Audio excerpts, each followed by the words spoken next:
Cadets, y'all are graduating from one of the greatest institutions in the world. There is no education like a maritime education. And for all of you in the audience, the curricula is rigorous, tough, demanding, compelling, forcing you to be your best and to give your best. The sacrifice, young people, that you went through, most of us will never, ever know. But here's my message.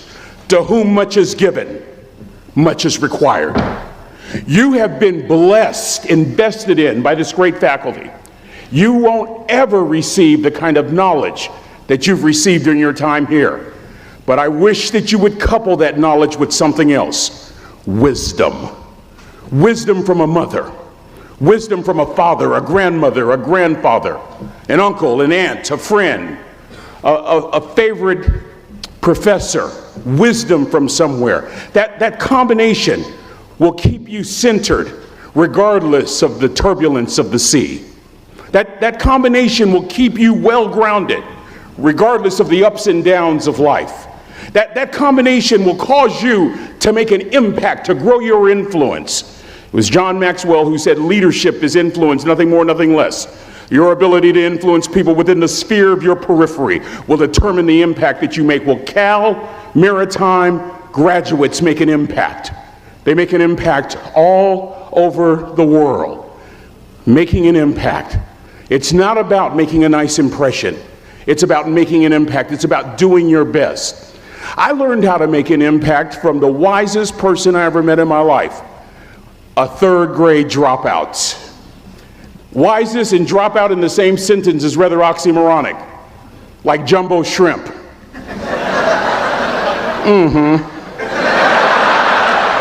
Like fun run. Ain't nothing fun about it. That third grade dropout, the wisest person I ever met in my life, who taught me to combine knowledge and wisdom to make an impact, was my father.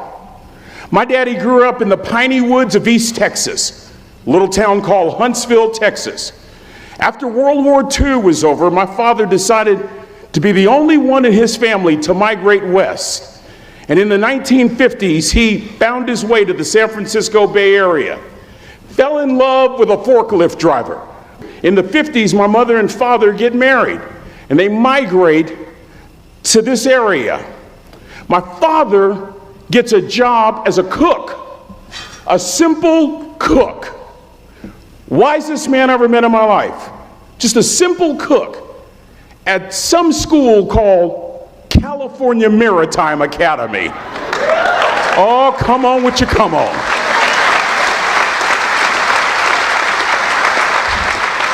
You have no idea how thrilled I am to be here. This is so emotional.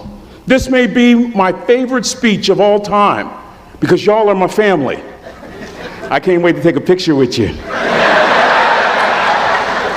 I grew up on this campus.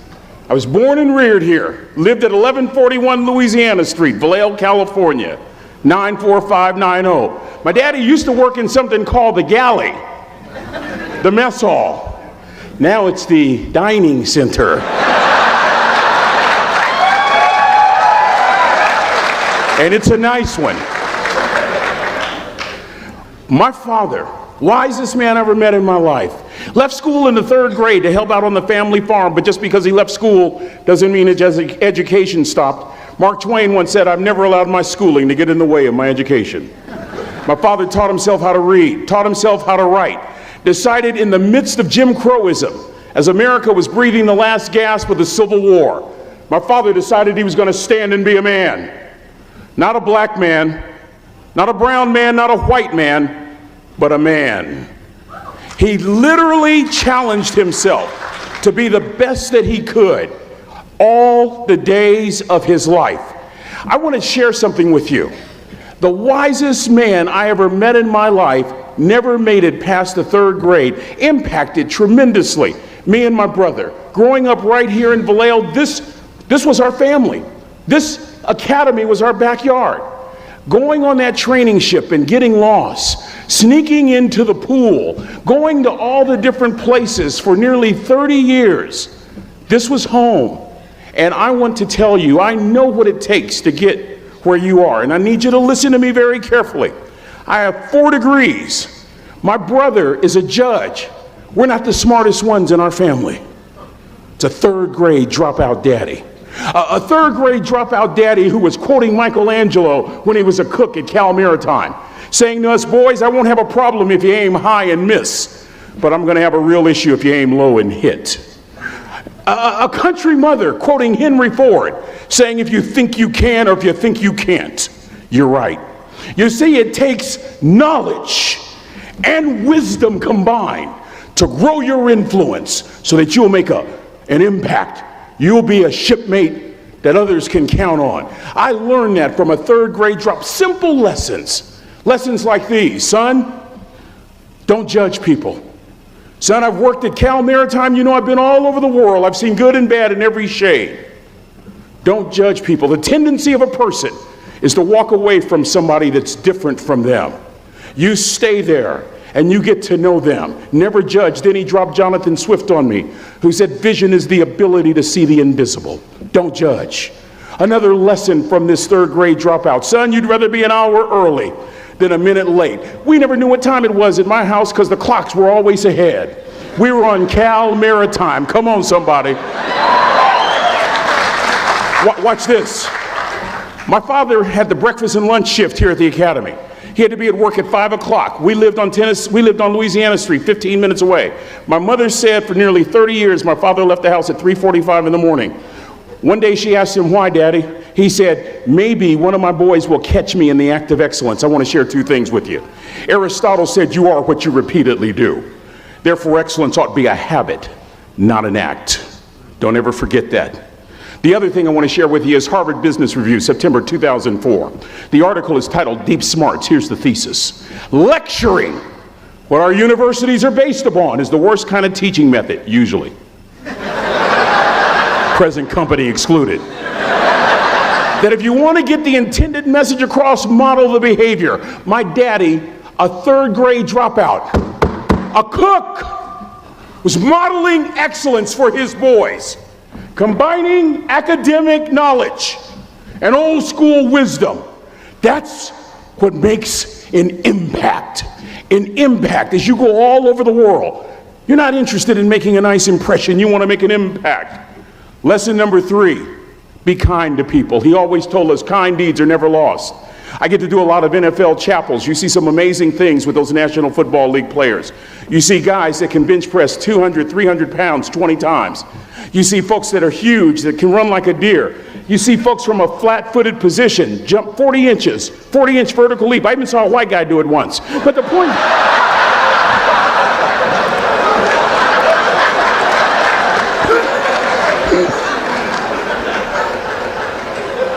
You know what stops me in my tracks? When I see one of those rich folks show kindness. It literally stops the world. George Washington Carver said, when common people do common things in uncommon ways, they command the attention of the world. I just described your grandmother. I know you're tough. I know you're seaworthy, but always remember to be kind. Always. Don't ever forget that. Never embarrass mama. Yeah.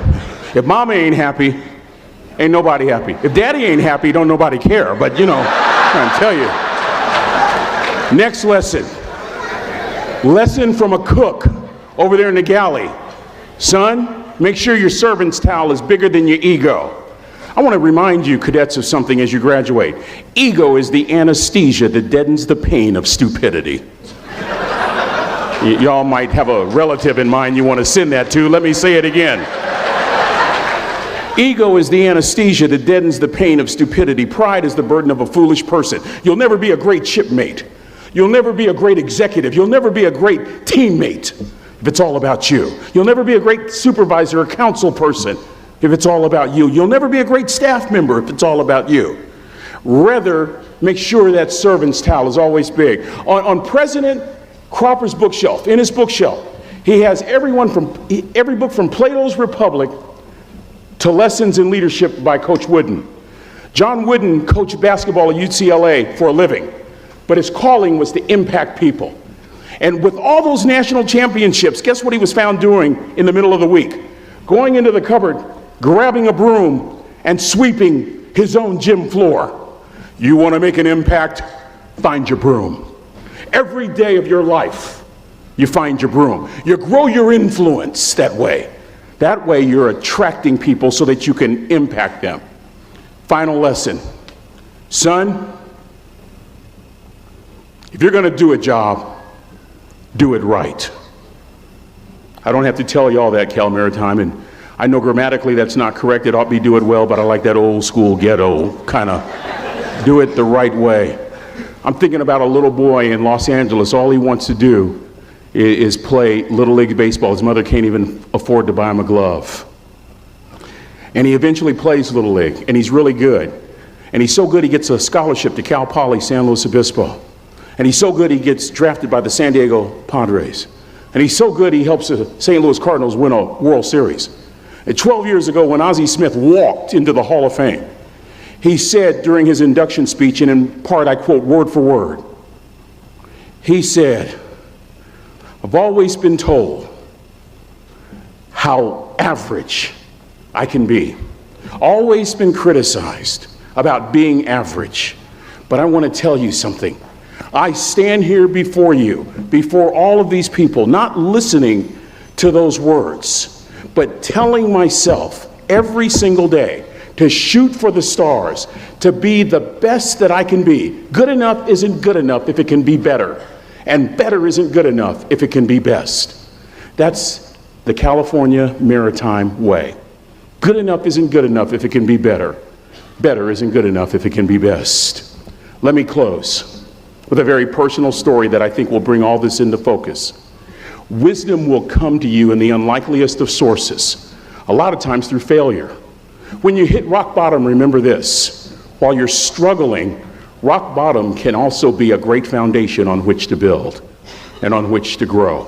I'm not worried that you'll be successful. I'm worried that you won't fail from time to time. The person that gets up off the canvas and keeps growing, that's the person that will continue to grow their influence. Back in the 70s, to help me make this point, let me introduce you to someone. I met the finest woman I'd ever met in my life. Back in my day, we'd have called her a brick house. I was going to that great academic institution in the north, Chico State. Y'all don't know what I'm talking about. Probably studying really hard. Let me just put it to you like this. I haven't always been a preacher, if you understand what I'm saying. This woman was the finest woman I'd ever seen in my life. There's just one little problem. Back then, ladies didn't like big old linemen. The Blind Side hadn't come out yet. They like quarterbacks and running backs. Any former quarterbacks or running backs here, raise your hands. Why, a couple of you? Punks. Anyway, so we're at this dance, and I find out her name is Trina Williams from Lompoc, California, and we're all dancing, and we're just excited. And I decide in the middle of dancing with her that I would ask her for her phone number. Trina was the first one. Trina was the only woman in college who gave me her real telephone number. The next day, we walked to Baskin & Robbins ice cream parlor. My friends couldn't believe it. This has been 40 years ago, and my friends still can't believe it. We go on a second date, and a third date, and a fourth date. We drive from Chico to Vallejo so that she could meet my parents. My father meets her. My daddy, my hero, he meets her, pulls me to the side and says, "Is she psycho?" But anyway, we go together for a year, 2 years, 3 years, 4 years. By now, Trina's a senior in college. I'm still a freshman, but I'm working some things out. I'm so glad I graduated in 4 terms. Nixon, Ford, Carter, Reagan. So now it's time to propose. So I talk to her girlfriends, and it's California. It's in the 70s, so it has to be outside. Have to have a candle, and you have to have, some chocolate. Listen, I'm from the hood. I had a bottle of Boone's Farm wine. That's what I had. She said yes. That was the key. I married the most beautiful woman I'd ever seen in my life. Y'all ever been to a wedding, and even before the wedding starts, you hear this? How in the world? And it was coming from my side of the family.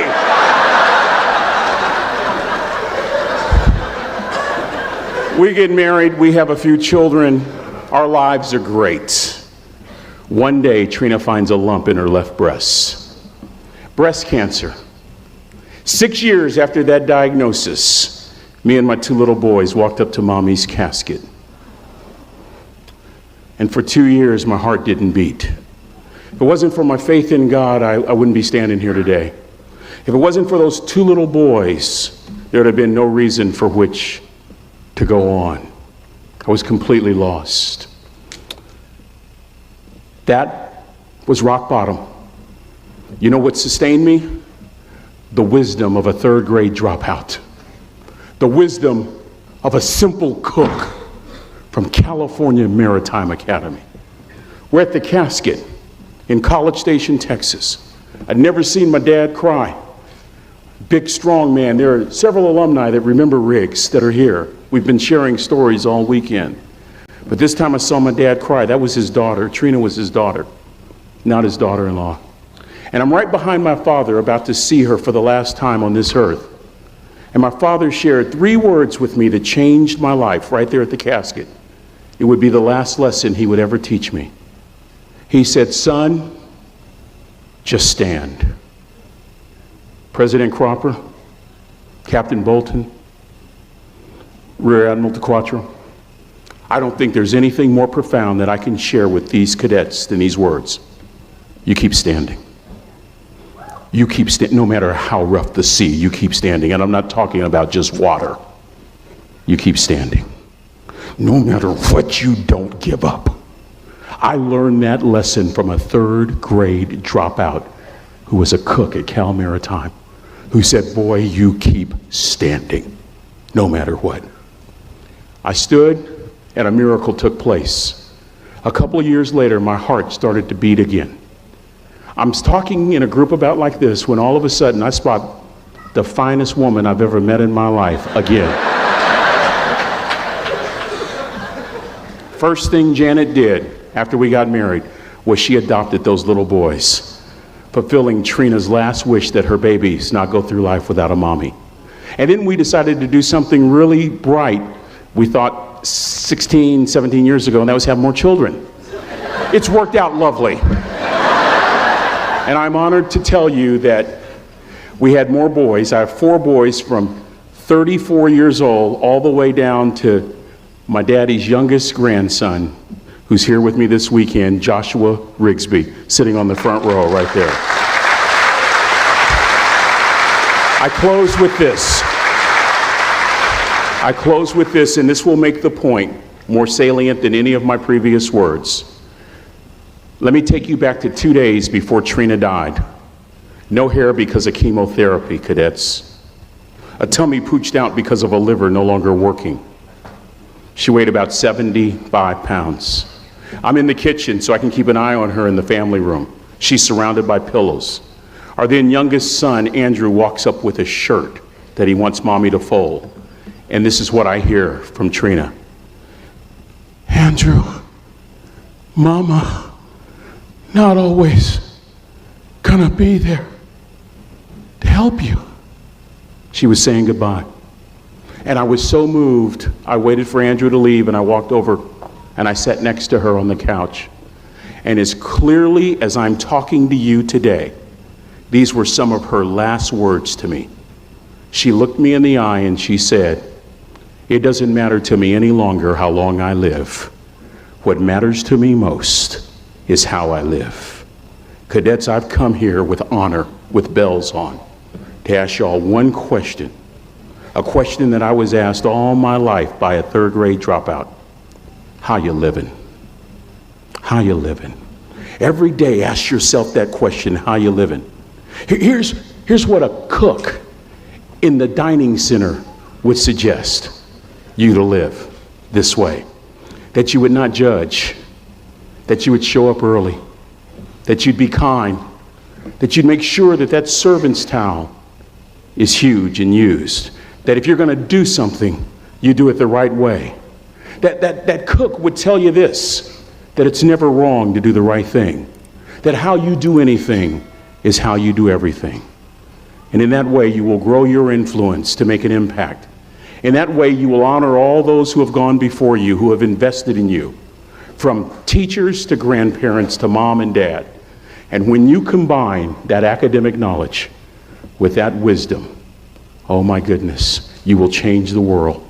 So to the class of 2017, it is with great honor that I say all your life, look in those unlikeliest places for wisdom. Enhance your life every day by seeking that wisdom and asking yourself every night, how am I living? May God richly bless y'all. Thank you for having me here.